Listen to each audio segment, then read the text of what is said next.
ನಮಸ್ಕಾರ. ನನ್ನ ಹೆಸರು ಬಸವಪ್ರಿಯ. ನಾನು ಓದುತ್ತಿರುವ ತರಗತಿ 3ನೇ ತರಗತಿ. ನಾನು ಇಂದು ಸಂತ ಸೇವಾಲಾಲ್ ಅವರ ಬಗ್ಗೆ ಕುರಿತು ಒಂದೆರಡು ಮಾತನಾಡಲು ಬಂದಿದ್ದೇನೆ. ಸಂತ ಸೇವಾಲಾಲ್ ಅವರು ಕರ್ನಾಟಕದ ದಾವಣಗೆರೆ ಜಿಲ್ಲೆಯ ನ್ಯಾಮತಿ ತಾಲೂಕಿನ ಸರಗೊಂಡದ ಕೊಪ್ಪದಲ್ಲಿ ಅವರು ಜನಿಸಿದರು.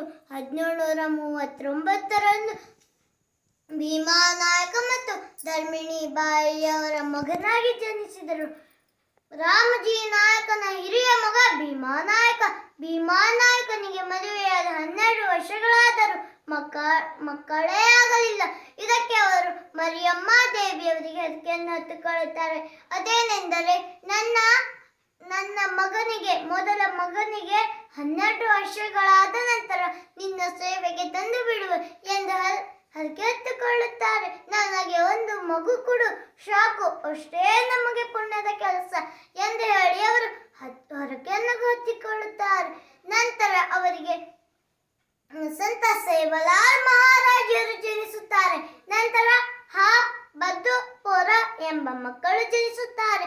ನಂತರ ಸಂತ ಸೇವಾಲಾಲ್ ಅವರು ತಮ್ಮ ಗೋವುಗಳನ್ನು ಮೇಯಿಸುತ್ತಾ ತಮ್ಮ ಸ್ನೇಹಿತರೊಂದಿಗೆ ಆಟವಾಡಿಕೊಂಡು ಪವಾಡಗಳನ್ನು ತೋರುತ್ತಿದ್ದರು. ಅವು ಎಂಥ ಪವಾಡಗಳು ಎಂದರೆ, ನೀರನ್ನು ತುಪ್ಪವನ್ನಾಗಿ ಮಾಡಿ ಯಜ್ಞ ಮಾಡುತ್ತಿದ್ದರು. ಬಂಡೆಯನ್ನು ನಗಾದಿಯನ್ನಾಗಿ ಬಳಸುತ್ತಿದ್ದರು.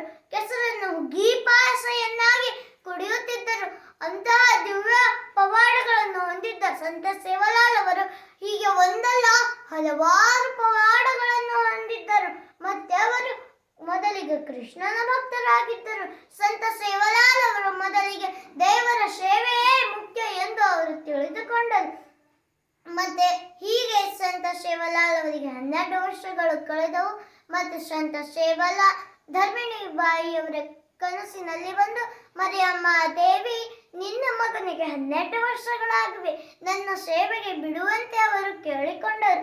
ಈ ವಿಷಯವನ್ನು ಧರ್ಮಿಣಿ ಬಾಯಿ ಭೀಮಾನಾಯಕ ಅವರಿಗೆ ಹೇಳಿದಾಗ, ಭೀಮಾನಾಯಕನ ಮುದ್ದಿನ ಮಗ ಸಂತ ಸೇವಾಲಾಲ್ ಇದಕ್ಕೆ ಅವರು ಮರಿಯಮ್ಮ ದೇವಿಯ ಈ ಷರತ್ತನ್ನು ಈಡೇರಿಸಲು ಹಿಂದೇಟು ಹಾಕುತ್ತಾರೆ. ಮತ್ತೆ ಅವರಿಗೆ ಹಲವಾರು ಸಂಕಟಗಳು ಬರುತ್ತವೆ. ದೇವಿ ಕುಪಿತಗೊಂಡಳು, ಅವರಿಗೆ ಸಂಕಷ್ಟದಲ್ಲಿ ಬೀಳುವಂತೆ ಮಾಡಿದರು. ಮತ್ತೆ ಅವರ ವ್ಯಾಪಾರದಲ್ಲಿ ಹಾನಿಯಾಗುತ್ತಿತ್ತು. ತಾಂಡದ ಜನರು ಅನಾರೋಗ್ಯಕ್ಕೊಳಗಾಗುತ್ತಾರೆ.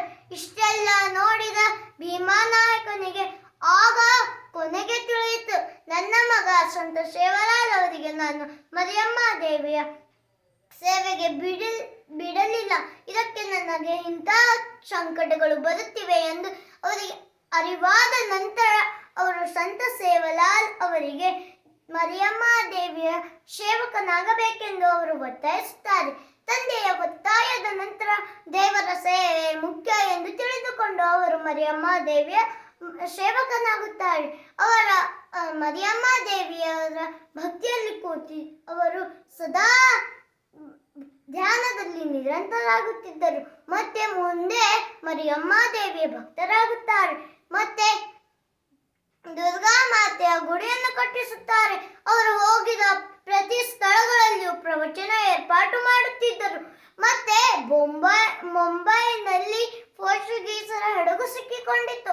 ಇದನ್ನು ನೋಡಿದ ಪೋರ್ಚುಗೀಸರು ಗಾಬರಿಗೊಂಡು ದೊಡ್ಡ ದೊಡ್ಡ ಯಂತ್ರಗಳನ್ನು ತಂದು ಅವರು ತಮ್ಮ ಹಡಗನ್ನು ತೆಗೆಯಲು ಪ್ರಯತ್ನ ಮಾಡಿದರು. ಈ ದಡದಿಂದ ಆ ದಡವರೆಗೂ ಸೇರಿಸಲು ಪ್ರಯತ್ನ ಮಾಡಿದರು, ಆದರೂ ಕೂಡ ಬರಲಿಲ್ಲ. ಇದಕ್ಕೆ ಸಂತ ಸೇವಾಲಾಲ್ ಅವರು ಹೋಗಿ ತಮ್ಮ ಶಕ್ತಿಯಿಂದ ಆ ಪೋರ್ಚುಗೀಸರಿಗೆ ಈ ದಡದಿಂದ ಆ ದಡವರೆಗೆ ಬಿಟ್ಟಿದಾಗ ಪೋರ್ಚುಗೀಸರವರಿಗೆ ಗೌರವ ನೀಡಿ ಅವರಿಗೆ ಮುತ್ತಿನ ಸರವನ್ನು ಕಾಣಿಕೆಯಾಗಿ ಕೊಡುತ್ತಾರೆ. ಇದಕ್ಕೆ ಅವರ ಹೆಸರು ಮೋತಿವಾಳ. ಸಂತ ಸೇವಾಲಾಲ್ ಅವರ ಹೆಸರು ಮೋತಿವಾಳ ಎಂದಾಯಿತು. ಮತ್ತೆ ಸಂತ ಸೇವಾಲಾಲ್ ಅವರ ದಿವ್ಯ ಶಕ್ತಿಯನ್ನು ನೋಡಿದ ಹೈದರಾಬಾದಿನ ನಿಜಾಮರು ಸಂತ ಸೇವಾಲಾಲ್ ಅವರಿಗೆ ತಮ್ಮ ಮನೆಗಾಗಿ ಊಟಕ್ಕಾಗಿ ಬರುವಂತೆ ಹೇಳಿದರು. ಮತ್ತೆ ಅವರಿಗೆ ಪಾದ ಪೂಜೆ ಮಾಡಿ ಊಟ ಕೊಡುತ್ತಾರೆ. ಮತ್ತೆ ಅವರಿಗೆ ಕಪ್ಪ ಕಾಣಿಕೆಯನ್ನು ನೀಡುತ್ತಾರೆ. ಮತ್ತೆ ಸಂತ ಸೇವಾಲಾಲ್ ಅವರಿಗೆ ನಿಜಾಮನು ನೀಡಿದ ಕಪ್ಪ ಕಾಣಿಕೆಯಲ್ಲಿ ಕತ್ತಿ ತಮ್ಮ ಆತ್ಮ ರಕ್ಷಣೆಗಾಗಿ ಕತ್ತಿಯನ್ನು ಕೂಡ ನೀಡಿದರು. ಮತ್ತೆ ಅದು ತಮ್ಮ ಆತ್ಮ ರಕ್ಷಣೆಗಾಗಿ ಕತ್ತಿ ಸದಾ ತಮ್ಮ ಬಳಿ ಇಡುತ್ತಿದ್ದರು. ಮತ್ತೆ ಅವರ ಬಳಿ ತೋಳರಾಮ್ ಕುದುರೆಗಳ ಶೇಷಾಂಡ್ ಸದಾ ಇರುತ್ತಿದ್ದವು. ತೋಳರಾಮ್ ಕುದುರೆ ಬಿಳಿ ಬಣ್ಣದಾಗಿತ್ತು, ಅದಕ್ಕೆ ಬಿಳಿ ವಸ್ತ್ರ ಆಗಿತ್ತು, ಮತ್ತೆ ಬಿಳಿ ಬಾವುಟವನ್ನು ಹೊಂದಿದ್ದ ತೋಳರಾಮ್ ಕುದುರೆ ಆಗಿತ್ತು. ತೋಳರಾಮ್ ಕುದುರೆ ಮತ್ತು ಗರುಡಶೇಷಾಂಡ್ ತಮ್ಮ ಬಳಿ ಸದಾ ಇರುತ್ತಿದ್ದರು. ಪ್ರಯಾಣಕ್ಕಾಗಿ ಅವುದರ ಮೇಲೆ ಸಂಚರಿಸುತ್ತಿದ್ದರು. ಮತ್ತೆ ಸಂತ ಸೇವಲಾಲ್ ಅವರು ಆಯ್ಕೆರಾದರು. ಇಷ್ಟು ಹೇಳಿ ನನ್ನ ಈ ಪುಟ್ಟ ಭಾಷಣವನ್ನು ಸಂತ ಸೇವಲಾಲ್ ಅವರ ಪಾದಕ್ಕೆ ಅರ್ಪಿಸುತ್ತೇನೆ. ಮಾತನಾಡಲು ಅವಕಾಶ ಕೊಟ್ಟಿದ್ದಕ್ಕಾಗಿ ತಮಗೆಲ್ಲರಿಗೂ ಹೃದಯಪೂರ್ವಕ ಧನ್ಯವಾದ.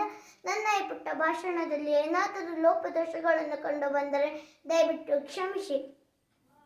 ಧನ್ಯವಾದ.